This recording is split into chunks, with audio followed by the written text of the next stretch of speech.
ಇವಾಗ ನೋಡಿ ನಾನು ಗೂಗಲ್ ಓಪನ್ ಮಾಡಿದ್ದೇನೆ. ಸೊ ಇಲ್ಲಿಂದ ನಾವು ಏನು ಮಾಡಬೇಕಂದ್ರೆ ನೋಡಿ ಸೈಡಲ್ಲಿ ನಮಗೆ ಜಿಮೇಲ್ ಅಂತ ಕಾಣುತ್ತೆ. ಸೊ ಅದಕ್ಕೆ ನಾವು ಕ್ಲಿಕ್ ಮಾಡಬೇಕಾಗುತ್ತೆ. ನೋಡಿ ಇವಾಗ ಈ ರೀತಿ ಕ್ಲಿಕ್ ಮಾಡಿದ ನಂತರ ಸೈನ್ ಇನ್ ಅಂತ ಕೇಳುತ್ತೆ. ಸೊ ಇವಾಗ ಏನು ಮಾಡೋಣ ಅಂದರೆ ನಮ್ಮಲ್ಲಿ ಯಾವ ರೀತಿಯ ಜಿಮೇಲ್ ಐ ಡಿ ಇದೆಯಾ ಅದನ್ನು ಇದರಲ್ಲಿ ಟೈಪ್ ಮಾಡಬೇಕಾಗುತ್ತೆ. ನೋಡಿ ಇವಾಗ ಆಲ್ರೆಡಿ ನಾನು ಮಾಡಿದೆ. ಸೊ ನನ್ನ ಜಿಮೇಲ್ ಐ ಡಿ ನಾನು ಹಾಕಿದೆ. ಇವಾಗ ನೆಕ್ಸ್ಟ್ ಮಾಡಬೇಕು.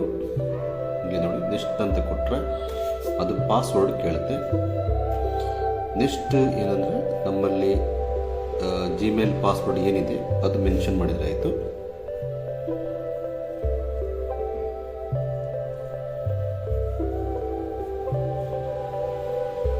ನೋಡಿ ಇವಾಗ ಪಾಸ್ವರ್ಡ್ ಹಾಕಿ ಆಯಿತು. ನೆಕ್ಸ್ಟ್ ನಾವು ನೆಕ್ಸ್ಟ್ ಅಂತ ಕೊಡೋಣ. ನೆಕ್ಸ್ಟ್ ಕ್ಲಿಕ್ ಮಾಡಿದ ನಂತರ ನಮ್ಮದು ಜಿಮೇಲ್ ಓಪನ್ ಆಯಿತು. ಸಾರಿ, ಇವಾಗ ನೋಡಿ ನಮಗೆ ಅದು 2 ಸ್ಟೆಪ್ ವೆರಿಫಿಕೇಷನ್ ಅಂತ ಕೇಳ್ತಿದೆ. ಅಂದರೆ ನಮ್ಮದು ಮೊಬೈಲ್ ನಂಬರ್ ಕೇಳ್ತಿದೆ. ಇವಾಗ ಆಲ್ರೆಡಿ ಮೊಬೈಲ್ ನಂಬರ್ಗೆ ಸೇಮ್ ಯಾವುದು ರಿಜಿಸ್ಟರ್ಡ್ ಮೊಬೈಲ್ ಇದೆಯಾ ಅದಕ್ಕೆ ನಮಗೆ ಒಂದು OTP ಬರುತ್ತೆ. ಸೊ ಯಾಕಂದರೆ ನಾವು ಹೊರಗಡೆ ಏನಾದರೂ ಸಿಸ್ಟಮಲ್ಲಿ ಮಾಡೋ ಟೈಮಲ್ಲಿ ಇದು ಕೇಳ್ತೇವೆ, ನೀವು ಹೌದಾ ಇಲ್ವಾ ಅಂತೇಳಿ. ಸೊ ಇವಾಗ ಏನು ಮಾಡಬೇಕಂದ್ರೆ ನಮ್ಮ ಮೊಬೈಲಿಗೆ ಆ ಒಂದು OTP ಬರುತ್ತೆ. ಆ OTPಯನ್ನು ನಾವು ಇಲ್ಲಿ ಮೆನ್ಷನ್ ಮಾಡಬೇಕು.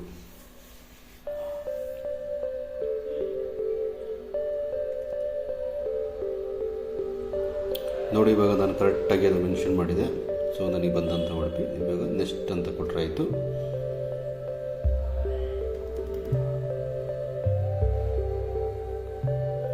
ಇವಾಗ ನೋಡಿ ಜಿಮೇಲ್ ಓಪನ್ ಆಯಿತು. ಇವಾಗ ನೋಡಿ ನಮ್ಮ ಅಕೌಂಟ್ ಇವಾಗ ಆಲ್ರೆಡಿ ಓಪನ್ ಆಯಿತು. ಇವಾಗ ನೆಕ್ಸ್ಟ್ ಹೋಗೋದು ಅಂದರೆ ಯಾವ ರೀತಿ ಮೈಲ್ ಮಾಡೋಣ ಅಂತೇಳಿ.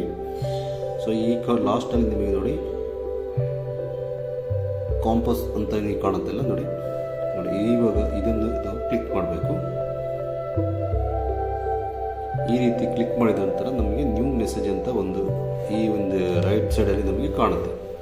ಸೊ ಅದರಲ್ಲಿ ಬಂದುಬಿಟ್ಟು ಸ್ಟಾರ್ಟಿಂಗ್ ಬಂದುಬಿಟ್ಟು 2 ಏನು ಮೆನ್ಷನ್ ಮಾಡಿದಾರ ಅಲ್ಲಿ ನಾವು ಯಾರಿಗೆ ಕಳಿಸಬೇಕು ಅವರ ಮೈಲ್ ಐ ಡಿ ಟೈಪ್ ಮಾಡಬೇಕು.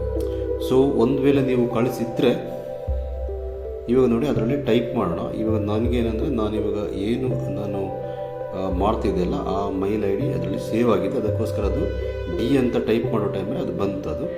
ಸೊ ನೀವೇನು ಮಾಡಿ ಅಂದರೆ ನಿಮ್ಮ ಮೈಲ್ ಐ ಡಿ ಏನು ನಿಮಗೆ ಕೊಟ್ಟಿದ್ದೀರ ಅದು ನೀವು ಕರೆಕ್ಟಾಗಿ ಬರೆದುಬಿಡಿ ಅದರಲ್ಲಿ, ಅಂದರೆ ಟೈಪ್ ಮಾಡಿಬಿಡಿ. ಇವಾಗ ಅದರಲ್ಲಿ ನೆಕ್ಸ್ಟ್ ಬಂದುಬಿಟ್ಟು ಸಬ್ಜೆಕ್ಟ್. ಯಾವ ಸಬ್ಜೆಕ್ಟ್ ಅಂದರೆ ನಾವು ಡಾಕ್ಯುಮೆಂಟ್ ಕಳಿಸ್ತೇವಲ್ಲ ಅದರದ್ದು ಒಂದು ನೇಮ್ ಮೆನ್ಷನ್ ಮಾಡಬೇಕು. ಇವಾಗ ಏನಾದರೂ ಡಾಕ್ಯುಮೆಂಟಾ ಅಲ್ಲಾದ್ರೆ ರೆಸ್ಯೂಮೋ ಈ ಥರ ಏನಾದರೂ ಇದ್ದರೆ ಒಂದು ಮೆನ್ಷನ್ ಮಾಡಿರಾಯಿತು. ಸೊ ಮತ್ತು ಕೆಳಗಡೆ ನಮಗೆ ಏನು ರಿಕ್ವೈರ್ಮೆಂಟ್ ಇದೆ ಅಂತ ಹೇಳ್ಬಿಟ್ಟು ಟೈಪ್ ಮಾಡಿದ್ರಾಯಿತು, ಮೆಸೇಜ್ ಟೈಪ್ ಮಾಡಿದ್ರಾಯಿತು. ನಿಮಗೆ ಯಾವುದಕ್ಕೆ ಸಂಬಂಧಪಟ್ಟ ಈ ಡಾಕ್ಯುಮೆಂಟ್ ಅಲ್ಲಂದರೆ ಯಾವುದು ವಿಷಯ ಅಂತ ಹೇಳ್ಬಿಟ್ಟು ನೀವು ಏನು ಕಳಿಸ್ತಿದ್ರೆ ಅದೆಲ್ಲ ಕರೆಕ್ಟಾಗಿ ಮೆನ್ಷನ್ ಮಾಡಿದ್ದು. ಇವಾಗ ನಾನು ಸ್ವಲ್ಪ ಮೆನ್ಷನ್ ಮಾಡಿ ಬರೀತಾ ಇದ್ದೇನೆ. ಪ್ಲೀಸ್ ಫೈಂಡ್ ದ ಅಟ್ಯಾಚ್ಮೆಂಟ್ ಅಂತೇಳಿ ಪ್ಲೀಸ್ ಫೈಂಡ್ ದ ಅಟ್ಯಾಚ್ಮೆಂಟ್ ಅಂತ ಹಾಕ್ಬಿಟ್ಟು ಒಂದು ಫೈಲ್ ನಾನು ಕಳಿಸ್ತಿದ್ದೇನೆ. ಇವಾಗ ನೋಡಿ ಫೈಲ್ ಅಟ್ಯಾಚ್ಮೆಂಟ್ ಮಾಡಬೇಕಾಗುತ್ತೆ. ನೋಡಿ ಅದಕ್ಕೆ ನೋಡಿ ಕೆಳಗಡೆ ಈ ಸೆಂಡ್ ಪಕ್ಕದಲ್ಲಿ ನೋಡಿ ಒಂದು ಅಟ್ಯಾಚ್ಮೆಂಟ್ ಸಿಂಬಲ್ ಕಾಣ್ಬೋದು. ನಿಮಗೆ ತೋರಿಸ್ತಿದ್ದೀನಿ ನೋಡಿ ಕೆಳಗಡೆ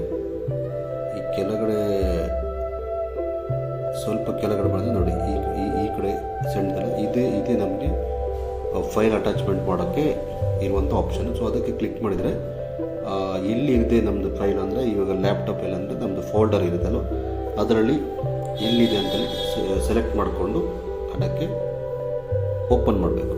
ನೋಡಿ ಇವಾಗ ನನ್ನದೊಂದು ಫೋಲ್ಡರ್ ಇವಾಗ ನಾನು ಹುಡ್ತಾ ಇದ್ದೀನಿ. ಸೊ ಅದು ಡೆಸ್ಕ್ಟಾಪಲ್ಲಿ ಇರುತ್ತೆ. ಸೊ ಅದನ್ನು ನಾವು ಅದಕ್ಕೆ ಅಟ್ಯಾಚ್ಮೆಂಟ್ ಮಾಡೋಣ. ನೋಡಿ ಇವಾಗ ನಾನೊಂದು ಡಾಕ್ಯುಮೆಂಟ್ ಕಳಿಸ್ತಾ ಇದ್ದೀನಲ್ಲ ಅದಕ್ಕೆ ಇವಾಗ ನೋಡಿ ಫೈಲ್ ಅಟ್ಯಾಚ್ಮೆಂಟ್ ಬಿಟ್ಟು ಈ ಕಡೆ ಓಪನ್ ಅಂತ ಕೊಟ್ಟರೆ ಅದು ನೋಡಿ ಆ ಏನು ಡಾಕ್ಯುಮೆಂಟು ಇದರೊಳಗೆ ಆಲ್ರೆಡಿ ಅಟ್ಯಾಚ್ ಆಯಿತು. ಇವಾಗ ಈ ಫೈಲ್ ಬಂದುಬಿಟ್ಟು ಮೈಲ್ ಮುಖಾಂತರ ಇದೆ. ಸೊ ಇವಾಗ ನೆಕ್ಸ್ಟ್ ಏನು ಮಾಡಬೇಕಂದ್ರೆ ನೋಡಿ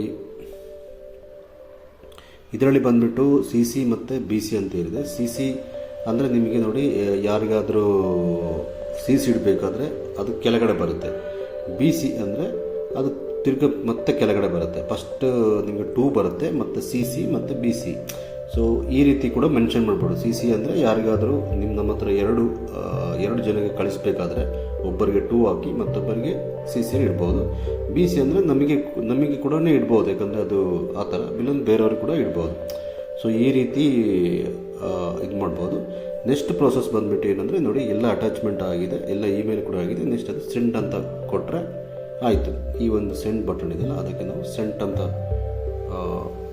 ಕ್ಲಿಕ್ ಮಾಡಿದರೆ ಆ ಮೇಲ್ ಯಾರಿಗೆ ಹೋಗಬೇಕು ಅವರಿಗೆ ಹೋಗುತ್ತೆ. ನಿಮಗೆಲ್ಲ ರೆಡಿ ಇದೆ ಅಂತ ಚೆಕ್ ಮಾಡಿಕೊಂಡು ನೋಡಿ, ಇವಾಗ ನಾವು ಸೆಂಡ್ ಬಟನ್ ಪ್ರೆಸ್ ಮಾಡಿ. ಇವಾಗ ನೋಡಿ ಆಲ್ರೆಡಿ ಸೆಂಟ್ ಆಯಿತು, ಮೈಲ್ ಬಂದುಬಿಟ್ಟು ಸೆಂಟ್ ಆಯಿತು ಆ ವ್ಯಕ್ತಿಗೆ. ನೆಕ್ಸ್ಟ್ ಅದು ಮೈಲ್ ಹೋಗಿದೆಯಾ ಇಲ್ವ ಅಂತ ನಾವು ಒಂದು ಸರ್ತಿ ಬೇಕಾದ್ರೆ ಚೆಕ್ ಮಾಡ್ಬೋದು. ಅಂದರೆ ಮೇಲುಗಡೆ ಇದೆ ಸೆಂಟ್ ಐಟಮ್ ಇದೆ, ಅದಕ್ಕೆ ಒಂದು ಸರ್ತಿ ಕ್ಲಿಕ್ ಮಾಡಿದರೆ ಸೊ ಅದು ಎಷ್ಟು ಗಂಟೆಗೆ ಹೋಗಿದೆ, ಅದು ಡೆಲಿವರಿ ಆಗಿದೆಯಾ ಇಲ್ವ ಅಂತ ನಮಗೆ ಕರೆಕ್ಟಾಗಿ ಗೊತ್ತಾಗುತ್ತೆ. ಸೊ ಈ ರೀತಿಯಾಗಿ ನಾವು ಮೈಲನ್ನು ಸೆಂಡ್ ಮಾಡ್ಬೋದು. ಸೊ ಈ ವಿಡಿಯೋ ಇಷ್ಟ ಆಗಿದ್ದರೆ ನಮ್ಮ ವಿಡಿಯೋಗೊಂದು ಲೈಕ್ ಕೊಡಿ, ಹಾಗೆಯೇ ಈ ಚಾನಲ್ ಸಬ್ಸ್ಕ್ರೈಬ್ ಮಾಡಿ. ಹೊಸ ಕಂಟೆಂಟ್ ಜೊತೆ ನಾವು ಬರ್ತಾ ಇರ್ತೇವೆ. ಬಾಯ್ ಬಾಯ್.